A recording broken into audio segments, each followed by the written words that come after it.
Hello, Hi, how's it going? fine, fine. How are you? I'm doing well, thank you for asking.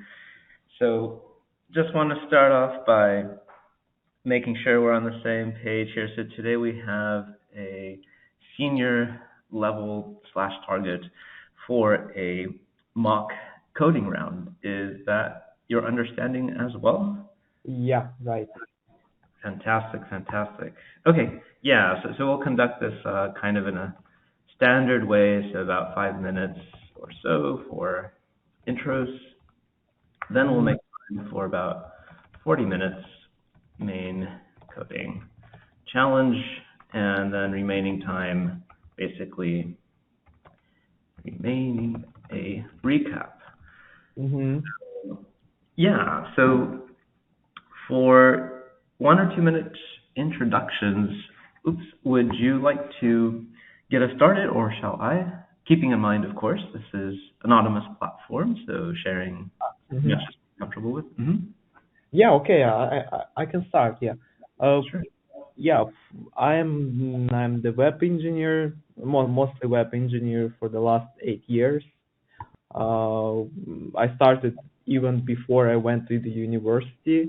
I had hmm like a passion about the web stuff. I started like doing freelance stuff with creating websites and so on, and then increasingly, let's say, dig into the backend stuff. And now, like for the last, uh, I'm the lead engineer at my company. I lead like few projects in the company. Oh yeah, and yeah, acting as a full stack, as developer and the tech lead of the few projects. Uh, yeah, maybe briefly that's it. Yeah, what Excellent. about you? Yeah, that sounds exciting. Thank you. From my side, well, I worked at some large tech companies and currently still do from the Pacific Northwest, although recently relocated East Coast and have been focusing a lot for sure on software engineering for the last 9 years or so, in my case, with a special niche or focus on machine learning, ranging from computer vision and more recently some split between time series and so-called language processing. Hmm. And yeah, so at a high level, I might consider myself closer to machine learning engineer slash scientist. But yeah, that's my brief background there, and I've had good experience on this platform for probably over a year now.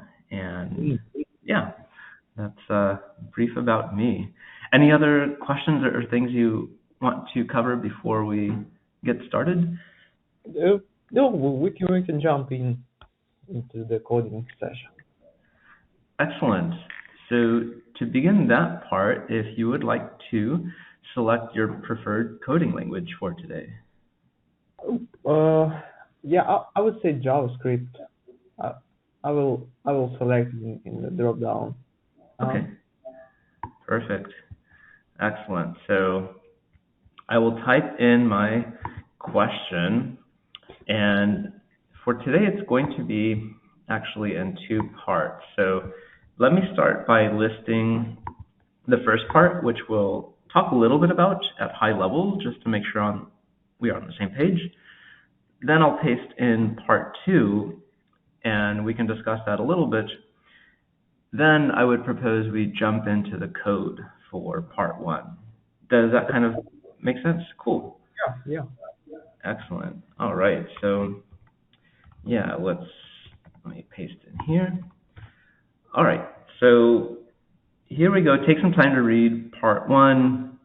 We can discuss high level for maybe up to 4 to 5 minutes, and then I'll paste in part two. All right. Just want to make sure you're still with me. Yeah. I'm trying to figure it out. I'm not sure. Yeah, I'm not sure that I know this game. Okay. Perfectly fine. Perfectly fine. And always good to make sure we're on the same page about the game. Like if someone gets tic tac toe or poker or whatever else, want to make don't want to assume. that that there's full knowledge of it. So let me give some examples that I think might help. So generally, the tic tac toe game will consist of two players, Mm-hmm. each taking alternating turns.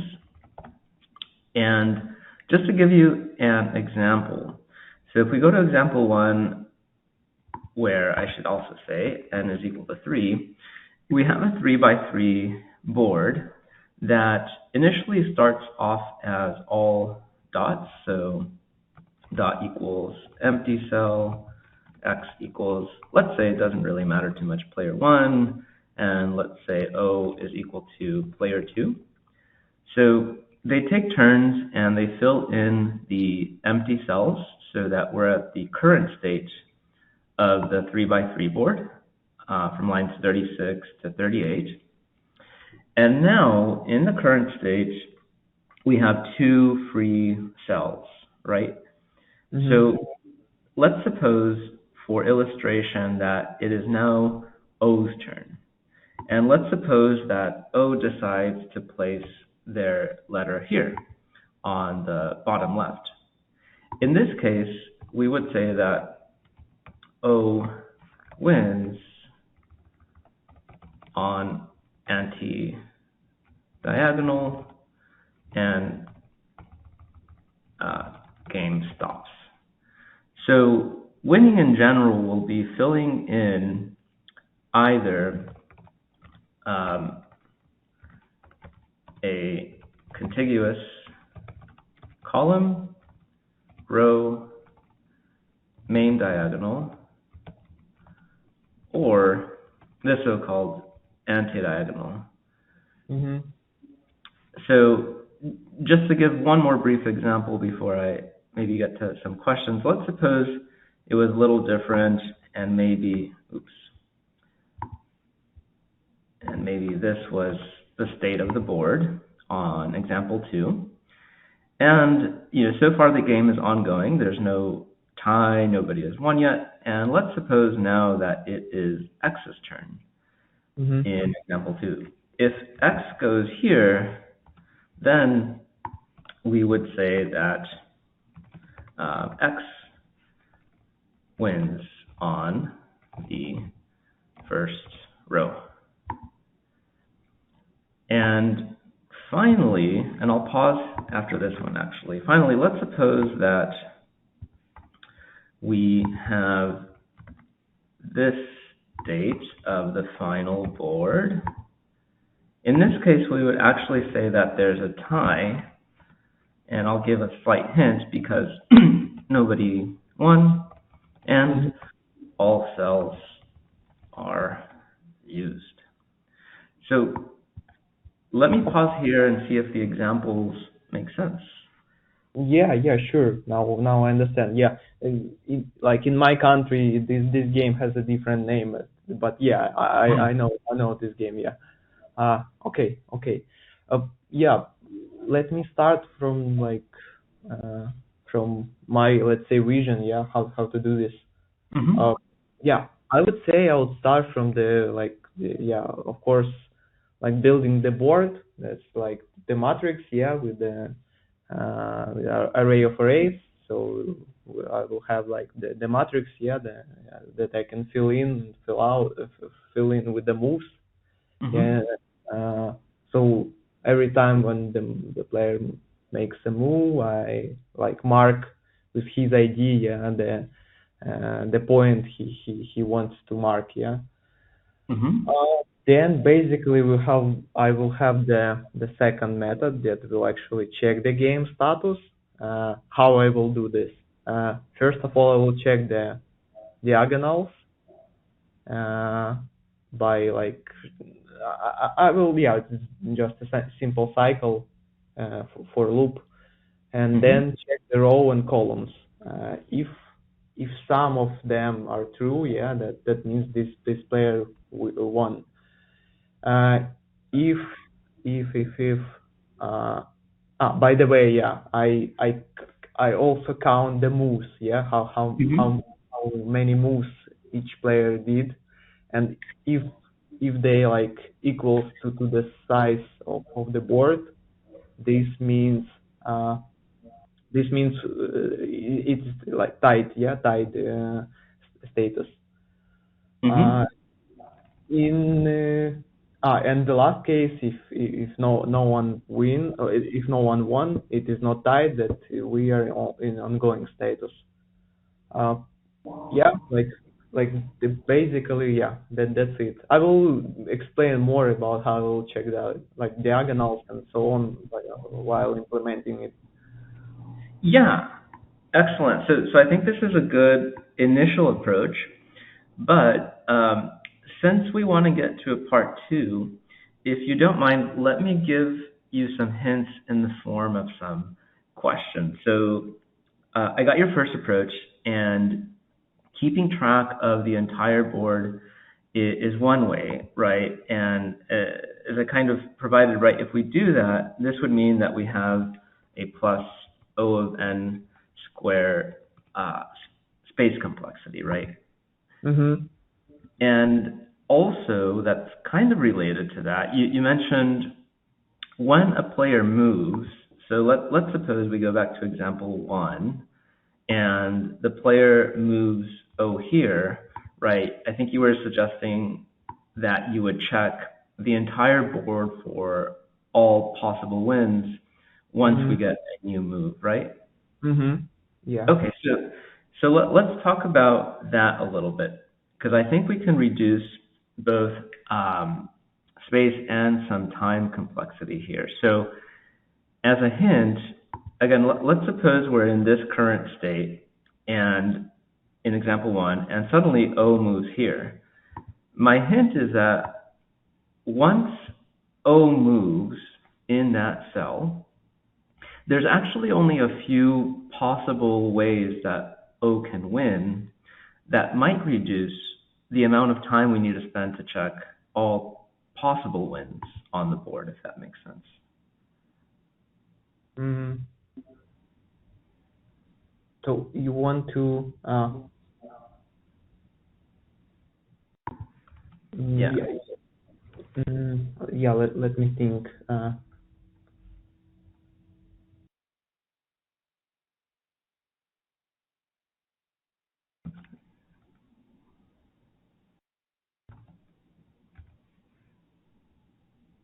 But I still need to okay, I got you. I can like store only the for example, if I make a move, yeah, for the Hmm. specific, let's say like row or column, Hmm.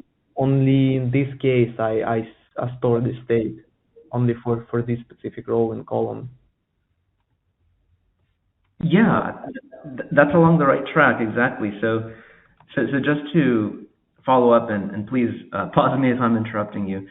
Um, to follow on your idea, right? If O moves on cell 20, the spot on line 43, then what do we need to check for a win? Well, we need to check possible win on row equals 2. So we would check, can O be contiguous, or do we see only O's on that last row too? Mm-hmm. We also need to check possible win on column equals 0, right? We would need to ask the question, okay, are there only, after that move is made, are there only O's in that first column? And because 2, 0 is on anti-diagonal, this implies we just need one more check, whether only O's on anti-diagonal. Mm-hmm. Mm-hmm. So, Yeah. Uh-huh. yeah. Yeah, so basically, yeah, I can store like I can initialize counts for each row and column. Hmm. Uh, Also, I can initialize the count for like for the diagonal and anti-diagonal, yeah, for the both diagonals. And on the each move, I increment or decrement discounts depending on the player. Mm-hmm. Exactly. Yes. Uh-huh. Yes. And this is exactly the good approach. And my question there is, um, let's say we think about your approach as a second approach. What would you say in that case is the new space complexity with your new approach?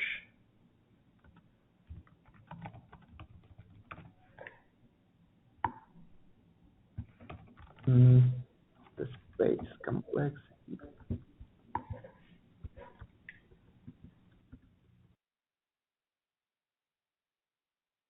Okay, so we basically we store only the counts for the rows and the diagonals.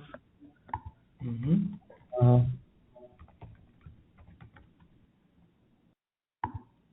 yeah, so basically, if we have like the board, like the size of n, I will have Mm-hmm. the all from n for Exactly. for the row and columns trackers. Yeah, and Yep. Cool. So I think we're at a good place to maybe start coding part one. And then after that, we can move on to part two. How does that sound? oh yeah, let's jump in. Great. I I can okay. Mm, yeah, sorry. Let me give me like few minutes. I will disable Grammarly bothers me. Uh, Hmm. sometimes I like it just turns on. All good. Turn off. Okay, so okay, I'm here. Uh, yeah, I will start from the constructor where I will uh, specify all the counters and all the stuff I mentioned earlier. Mm-hmm.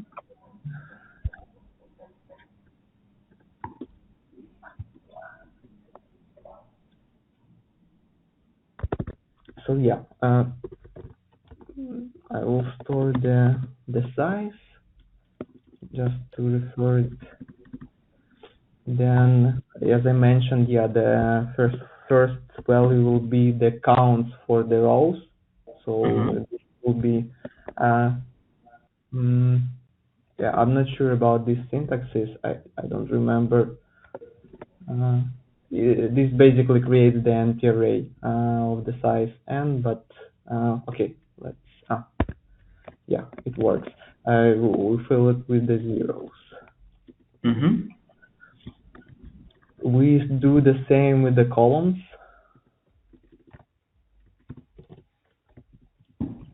Uh, Mm-hmm. now, uh, yeah, I need the counter for the first diagonal, which will decrement or increment, yeah, based on the player. And the the counter for the empty diagonal. Mm-hmm. Uh, yeah, yeah, as I said, we need the moves count, yeah, just to check if we tied, yeah, in the tied status. Yes. Yeah, mouse count. Mm,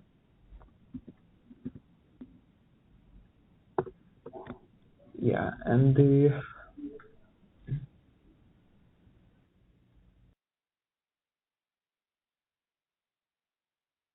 yeah, I do think like yeah, it's for now.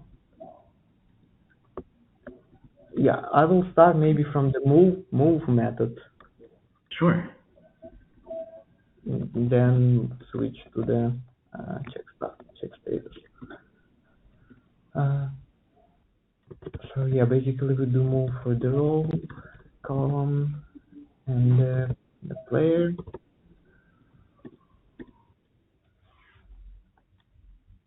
Mm. I will, yeah, because we need to increment decrement. I will use the variable additional variable as the current player, which basically will check if the player, if we play for the x's with plus and minus for the o's. Mm-hmm. And yeah, when we make move, we actually check not the check, but set the value. So for this, and the same for the column. Mm-hmm.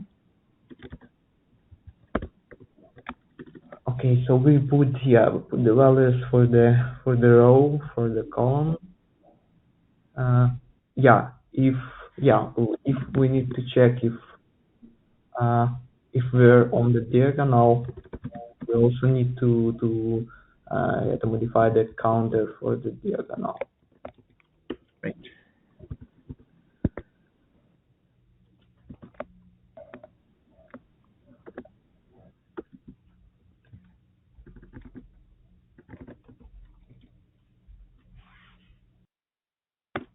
Okay, so we put for the diagonal, and at the same time, uh, we need to modify also the anti-diagonal counter, yeah, because Yeah, that's uh, right. We need a condition. Mm-hmm. uh, yeah, I'm trying to. Let me real quick switch to the example. I want to check how to uh, Mm-hmm. how to check. So we have the column of, for example, let's say uh, here, uh, if we,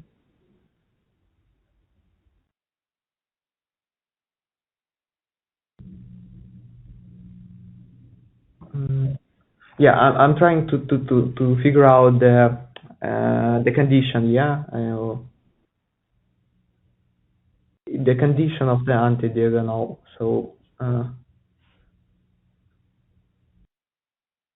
Yeah. So if we have the column is the one, and the row. Okay, so the row is two,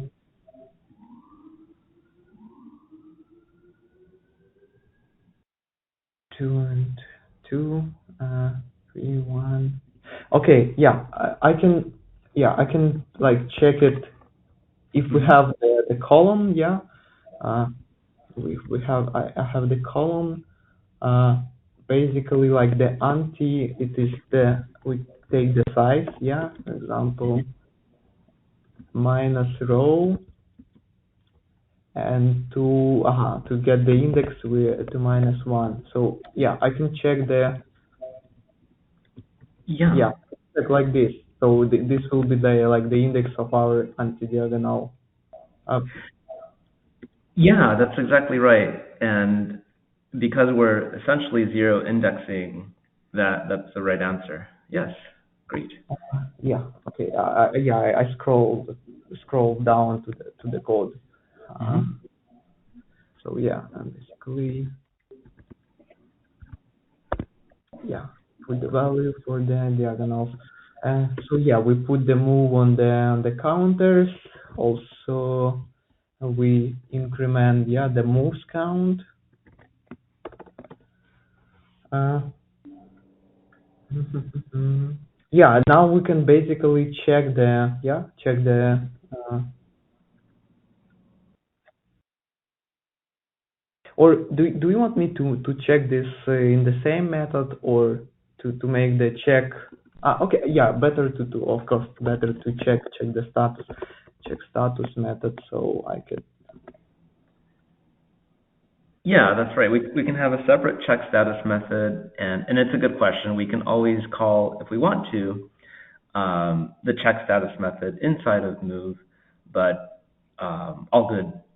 Uh-huh. Um, Yeah, whichever you choose actually is good. Okay, okay. Uh, okay, but yeah, but we need to check after the move, uh, and I think that we need to pass down here also the current player, yeah, or uh, Yeah, great question. So for now, just to keep it simple, let's assume we only want to know if the game is ongoing one or tied, and the win, for now, let's just say independent of the player. We can always come back to this small detail. mhm. Okay.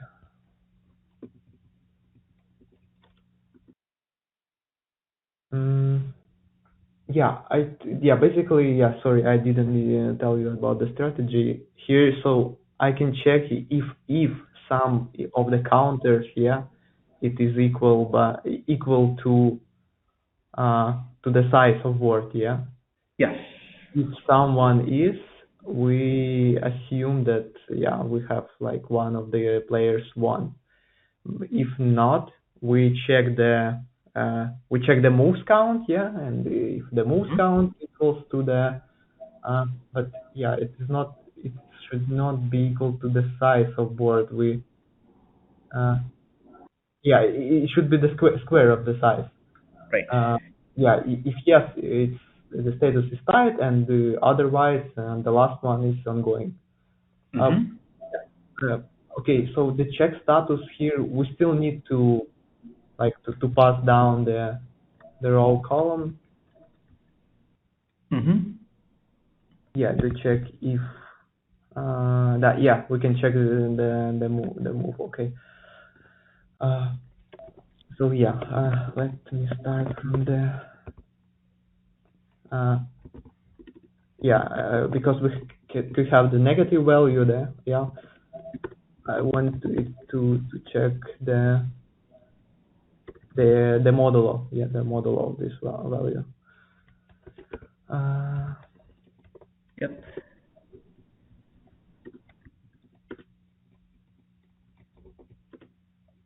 okay, so we will check either rows, either columns.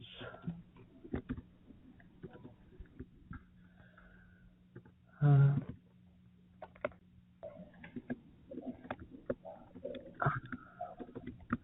Either we check the diagonal and anti-diagonal.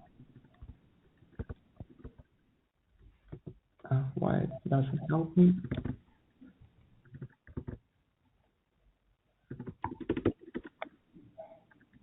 Okay.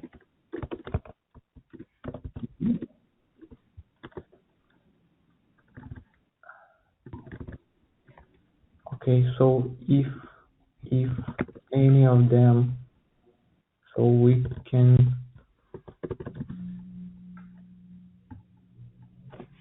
yeah, I'm trying to think. Okay, we checked, but uh,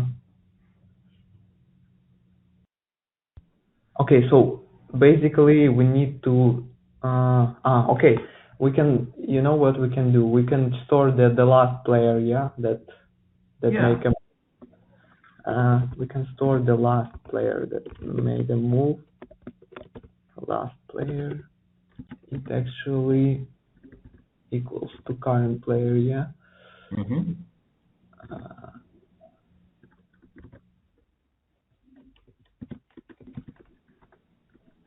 and here we check, yeah, if someone size is reached, yeah, we get the last player, just to not pass it down, yeah, to make Hmm.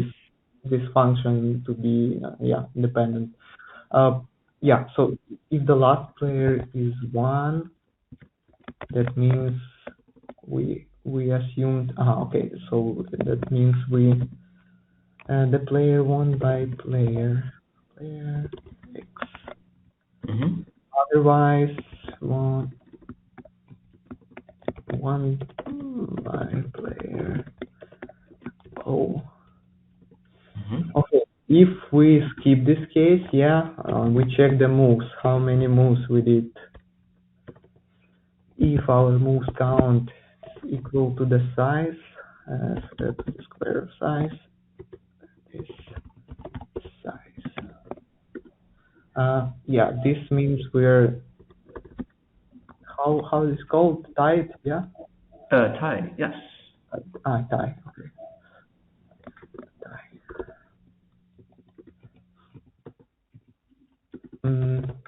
Oh, otherwise, we're still playing ongoing. Okay, so yeah, after the, oh, sorry, after we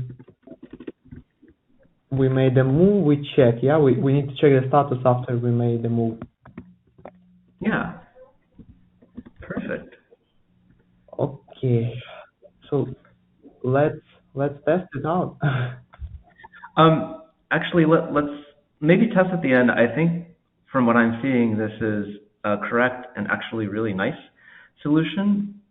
And I also, so before we move on to part two, which will actually use some of this, from my side, I think this is a really good solution. And for example, because you pass in row and column to check status, then exactly as you do here, actually, one quick follow-up question is, what would you say is the time complexity of check status? This is the simply the check status is all from one, because Exactly. basically we just reference we just reference by row and column. We go directly to the position, and that's it. Yep, exactly. And that was a key part that you observed, that because we pass in those two variables, it's constant time and reduces the exploration. Fantastic. Okay, so I'm really happy with that. And now let's move on to part two, which will essentially be an extension of this. So I'm wondering, would you be comfortable if I pasted in part two above, like around line 70, or would you prefer if I pasted in part two maybe like around Yeah, 135? you can pass to wherever you want. Yeah, we can do all. Yeah, just to Okay, not cool. mess up all the. Yeah. Okay, cool. So let's move on to part two. So I'll paste in part two, take some time to read it, and if you want to ask clarifying questions, definitely feel free.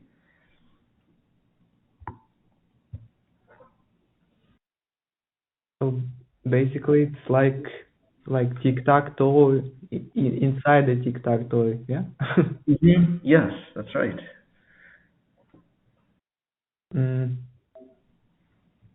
okay, so yeah, do you want me like to build it up to using the previous class as a foundation, or you want me to build it from the scratch? Uh, Uh, Good question. That's actually a really clever question. So yeah, kind of like as a hint response to your good question, yeah, I would propose to leverage as much as you can of your existing solution from part one and see how we can use it for part two. mm,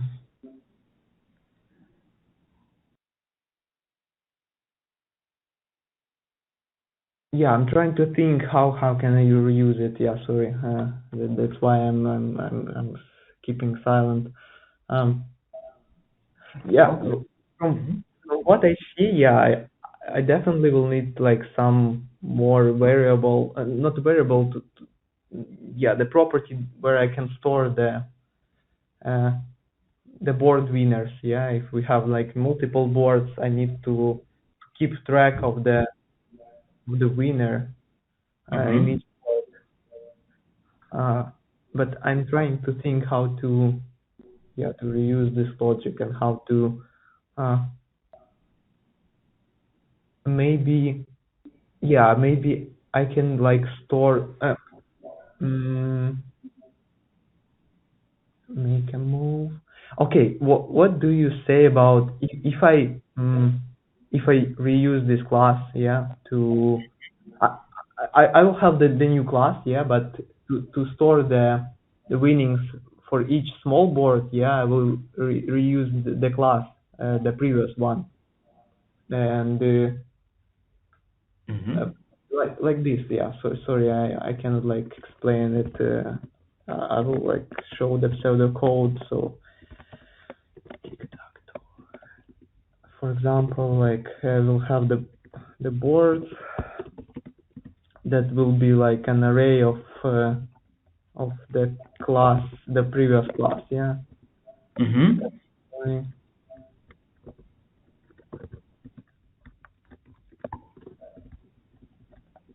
something like this, and keep track of the boards, yeah. Uh, what do you say? Yeah, definitely. And to nitpick just a little bit, I think your previous class was called Tic Tac. But yes, I think you're on the right path. Okay. Mm-hmm. Mm,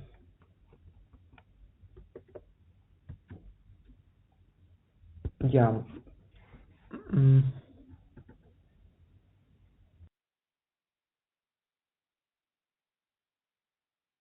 but here actually inside, yeah, I'm trying to build it up all together. I mean, even if I track each board, yeah, I need to get easily the status of the each board and check it on the each move. Mm. Mhm. I'm still sorry. I'm still thinking how to extend it.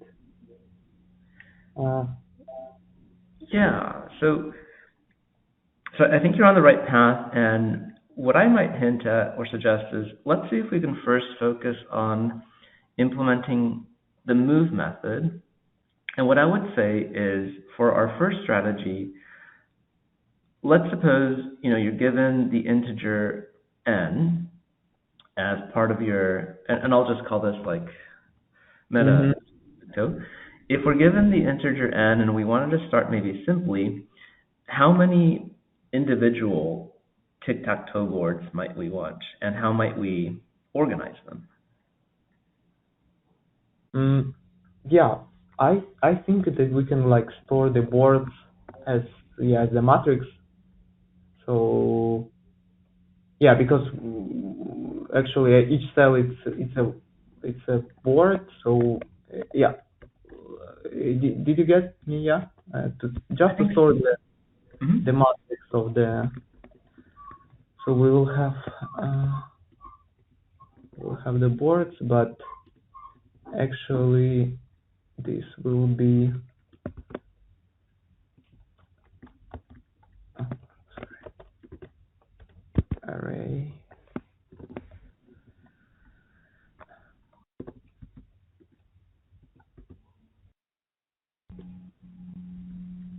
and we fill it with an arrays,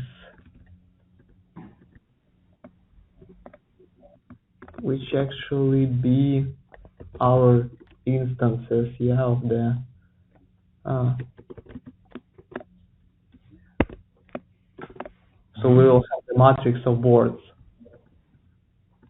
and yeah, then we can on the each move. Yeah, on the each move we make the move inside the board, yeah, because we pass the meta and the exactly the row and column, yeah, inside board. And Hmm. after we make a move, we can basically we return the result, yeah. We don't return, we need to return the status of the current small board, yeah, and Hmm. check if someone wins. We we mark this player, yeah, as a winner for now. Hmm. uh, yeah, and then we continue the same, and the logic of the logic of checking, for example, the status will be exactly the same, but we will have a counters of the meta row and meta column counters instead of the regular one we had previously. But Yes. but the logic of the check status remains the same, and we make a move inside the board. So yeah, that's we can reuse the logic. Yeah, sorry, I'm just spitting out and rambling. I hope you get my idea. And Yeah, definitely. I think it's a good approach. So basically, we do need to implement, I think, a new move method, which can definitely rely in part on the previous move method. And then mm-hmm, similarly with check game status, just a mm-hmm. small modification, but which also can leverage your previous solution. Yeah. Yeah, yeah. Yeah. Let me. Oh, okay. Yeah. First of all, here it is. We create a new arrays. So yeah, but basically, I need the same variables. Yeah. I need the uh I need to have the counters. Yeah. Let me start. I need the same counters for the rows, for the columns, for the diagonals, and for the moves. Hmm. Yeah. So basically, yeah, I have the size again. I have the meta counter, yeah, counter that will be, yeah, it will be and then the same way. The empty array of the size m will be zeros. We'll have the meta row counter, meta.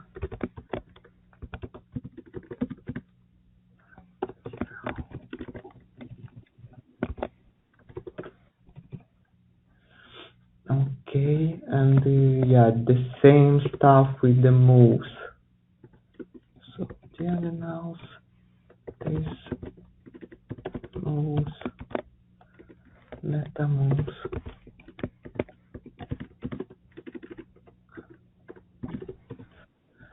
Yeah, let's yes, as you suggested, let's move to the move.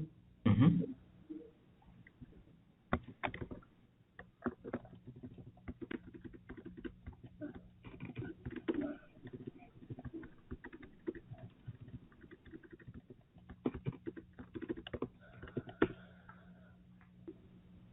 So yeah, basically, first of all, I collect the needed board, yeah, because we know where we are going.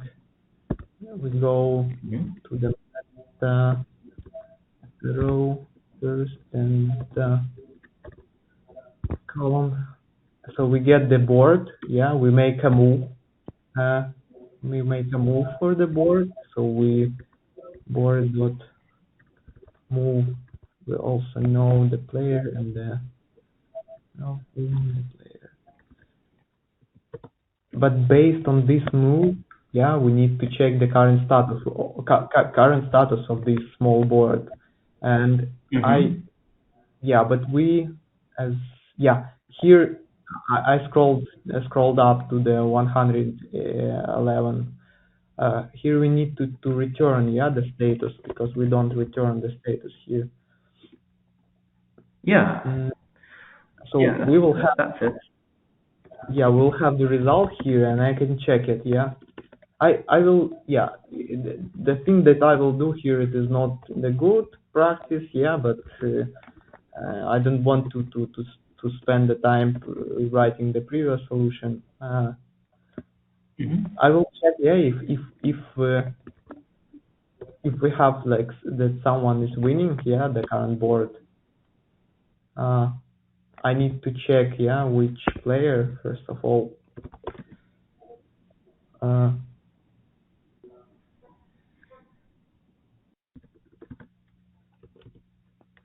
yeah, if it is X, we basically, yeah, the same logic as from the previous solution. Yeah, and we update the meta column and meta meta column with the value and the meta row. Right. Okay. Yeah, and again, we check also the if current row, yeah, if the meta row and the meta column they're the same, we also mark, not the mark, we increment or decrement the value here, and the same is for the anti-diagonal. Yeah, we have the meta row. Yeah, how did I do this? Okay, yeah. Yeah, with So if we have the meta row,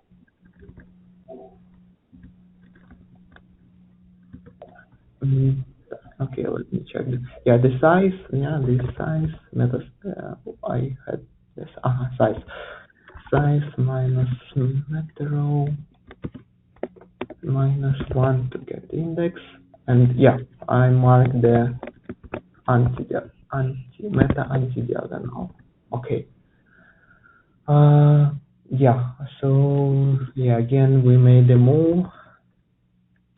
Meta moves. And then we have this. We need to have a check. Yeah, the check status. Now we check the meta rows, meta columns in the same way.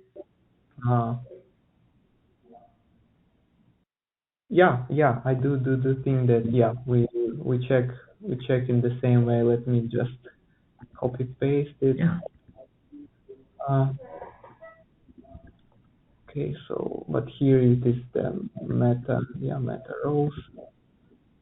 For example, this is meta row, meta column, meta row counter,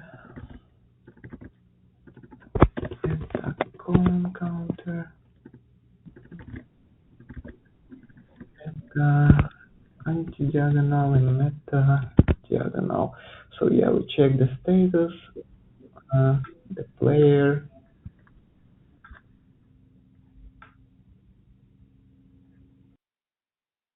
Yeah, and you could have like a this dot last player somewhere in the move method, and yeah, it'd be I follow what you're doing. Yeah, I am trying to think what to do with the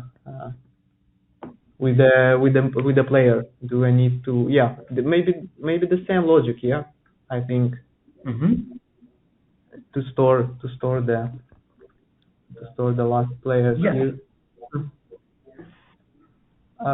And well, sorry to interrupt, but just watching the time, maybe one quick follow-up question here is, what would you say changes or stays the same with respect to time and space complexity in the meta board versus the standard board?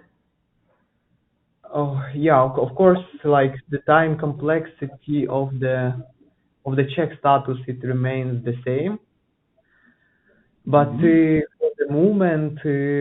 for the moment, we will have the explanation, because here basically but okay, no, let me think. That we make a move. No, actually, we have the same. We have the same. Just from the store complexity. Yeah, now we have the boards. We have the array of arrays. We have like all and square. Yeah, for the space complexity. But from the time complexity, the moves and the check status, they remain the same as for the previous solution. Yes, that's right. Because we're essentially doing an index lookup and checking what the current counters are, just like in the previous one. Great. Yeah, So I right. think this is a good, yeah. So thank you. I think this is a good stopping point for us to recap.